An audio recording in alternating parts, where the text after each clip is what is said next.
இளையராஜாங்கிற ஒரு இசையமைப்பாளரை பிரிச்சு பார்த்தா தான் கற்றுக்கொள்ள வேண்டும், இன்னும் நிறைய இது போராதுன்னு அவர் உழைப்ப பக்கத்துல இருந்து பார்த்த போதுதான் இவ்வளவு உயர்வு அவருக்கு வந்ததுக்கான ஒரு பெரிய கடவுள் ஆசீர்வாதம்.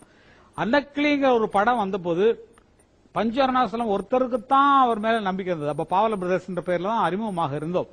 அப்ப இளையராஜா ராஜான்னு சொல்லி அறிமுகப்படுத்தலான்னு இல்ல ஏஎம் ராஜான்னு ஒருத்தர் இருக்கிறார், ஆகையினால இளையராஜான்னு பேர் வைக்கலான்னு பேர் வச்சார் பஞ்சவர்ணாசலம் அவர்கள்.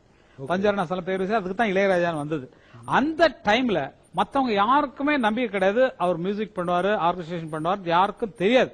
ஐயோ என்ன இந்த பையன் ஜி கே வெங்கடேஷ் அசிஸ்டண்டா இருக்கான், என்ன பண்ண போறான் அப்படிங்கிற மாதிரி கேட்ட உடனே அந்த ப்ரொடியூசர் மத்தியில நாங்க எடுத்த அன்னக்கிளி ஒன்னத்தை எழுதே பாட்டும் மச்சான பாத்தீங்களா பாட்டும் நேரடியா எல்லா ஆர்கஸ்ட்ரா வச்சு வாட்ச் காட்ட சொல்லுங்க, அப்பதான் நான் ஓகே பண்ணுவேன் சொல்ல இந்த ப்ரொடியூசர் சுப்பு, லட்சுமண் சார் எல்லாம் பஞ்சவர்ணாசலம் தம்பிங்க எல்லாருமே பெரிய கண்டிஷனா போட்டாங்க.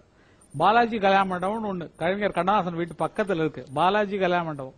அந்த கல்யாண மண்டபத்துல இத்தனை ஆர்கஸ்ட்ரா வச்சு இப்ப நீங்க கேட்கிற அன்னக்கிளி ஒன்னத்தை எழுதுங்கிற பாட்டை நோட்ஸ் எழுதி வெஸ்டர்ன் நோட்ஸ்ல, அதாவது எழுதி காப்பி பண்ணி கொடுத்து இது வரைக்கும் நான் பார்த்தது இல்ல.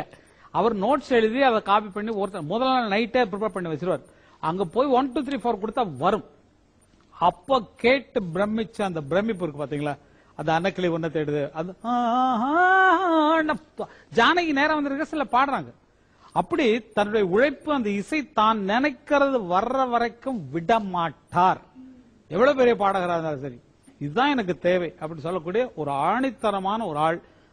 அவர் பிடிவாதத்துல நியாயம் இருக்கு, அவருடைய ஆளுமையில் நியாயம் இருக்கு. ஏன்னா நான் பெரிய ஆள் அவர் நினைச்சுக்கிறது இல்லை என்றாலும் அவர் பெரிய ஆள் தான். அவர் இசை இன்னைக்கு பாத்தீங்கன்னு சொன்னா அந்த ஜி ராமநாதன் அவங்க எல்லாம் போய் சொன்னா இளையராஜா காலம்னு ஒண்ணு வந்திருக்குன்னா அதுக்கப்புறம் வேற இல்ல. அதுக்கப்புறம் அந்த மியூசிக் எல்லாம் ஒரே மாதிரி தான் இருக்கும்.